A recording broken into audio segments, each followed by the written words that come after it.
क्या उत्तराखंड सरकार अफसरशाही के आगे बेबस है? क्या नौकरशाही के सामने सीएम धामी भी कुछ नहीं कर पा रहे? क्या धामी को भी ये लगने लगा है कि उत्तराखंड में अफसरशाही पर कंट्रोल करना बहुत बड़ी चुनौती है? क्या धामी जिस चिंतन शिविर में गए वो चिंतन शिविर चिंता का शिविर ज़्यादा हो गया? क्योंकि जिस तरीके से अफसरों की उन्होंने लापरवाही की बातें कही, अफसरों को उन्होंने खरी खोटी सुनाई, अफसरों के सामने ही ये बता दिया कि कैसे अटकाने लटकाने और भटकाने की प्रक्रिया अभी भी चल रही है। यानी कि जो बातें लगातार उत्तराखंड में विधायक कहते रहे या विपक्ष में रहते हुए बीजेपी कहती रही, वही बात अब धामी को भी कहनी पड़ रही है। मेरा कभी ये स्वभाव नहीं कि मैं कहूँ कि नहीं ये तो मेरे से पहले वालों ने कर दिया, या उस समय में तो हम थे ही नहीं। अब तो हमें यही सोचना पड़ेगा कि पहले वालों ने कोई अच्छा काम किया है, वह भी हमारे राज्य का काम है, वह भी मेरा काम है। जो उन्होंने छोड़ दिया उसको आगे करना, ये भी मेरी जिम्मेदारी है। दोनों ही चीजें हमको करनी है, यानी कि विरासत में जो मिला है उस विरासत को आगे बढ़ाना है। पहले वालों ने क्या किया क्या नहीं किया वो सब आगे बढ़ाना है। धामी ने ये नसीहत तो दी, साथ में उन्होंने ये भी कहा कि उत्तराखंड में यही होता है कि फाइलें लगातार टाली जाती हैं। हर कोई एक दूसरे पर जिम्मेदारी टालने की कोशिश करता है। फाइल जब भी आती है आधी अधूरी आती है, केवल एक नोट के साथ आती है कि ऊपर वाले ही फैसला लेंगे। आखिर ये किस तरीके की कार्य संस्कृति है और ऐसे कैसे सरलीकरण होगा, ये तमाम वो सवाल हैं जो धामी ने खुद ही अफसरों के सामने उठा दिए। साथ में उन्होंने ये भी बतला दिया कि शायद जो तमाम चुनौतियां हैं, परिस्थितियां हैं, वो अभी हिमाचल से उत्तराखंड बहुत पीछे है। तो हिमाचल के मुझे 15-16 जगह जाने का, अलग अलग जगह पर, क्योंकि रैलियों के लिए और चुनाव के दौरान मैं गया था, तो मैंने वहां पर देखा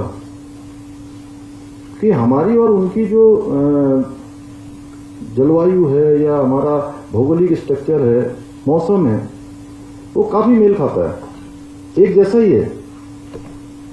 लेकिन क्या गजब, ऊपर से नीचे तक, रोड के नीचे भी बाग बगीचे, ऊपर भी बगीचे, सेब ही सेब।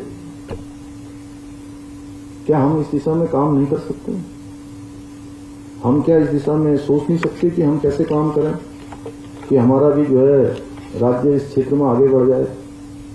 धामी को मुख्यमंत्री बने हुए तकरीबन 16 महीने हो चुके हैं। जुलाई 2021 में जब वो पहली बार सीएम बने तब उन्होंने यही दावा किया कि फाइलें तेज़ी से बढ़ेंगी, काम तेज़ी से होगा, कोई काम रुकेगा नहीं। लेकिन 1 साल 4 महीने बाद धामी को भी एहसास हो गया है कि शायद वो भी अफसरशाही पर कंट्रोल नहीं कर पाए हैं और इसीलिए अब वो अफसरों को नसीहत ज़रूर दे रहे हैं। लेकिन सवाल ये है कि आखिर चिंता हो किसकी रही है? तो ये भाजपा सरकार का मात्र दिखावा है, क्योंकि अगर देहरादून से बाहर चिंतन शिविर आयोजित करना जरूरी था तो उसके लिए सरकार को गैरसैंण जाना चाहिए था। सरकार को मुनस्यारी जैसे दूरस्थ पर्वतीय क्षेत्र में जा करके तब चिंतन करना चाहिए था। सारी सरकारी मशीनरी को दूरस्थ पहाड़ी क्षेत्र में ले जा करके और तब वहाँ पर भौगोलिक परिस्थितियों को समझ करके राज्य की जनता और राज्य के विकास की चिंता करनी चाहिए।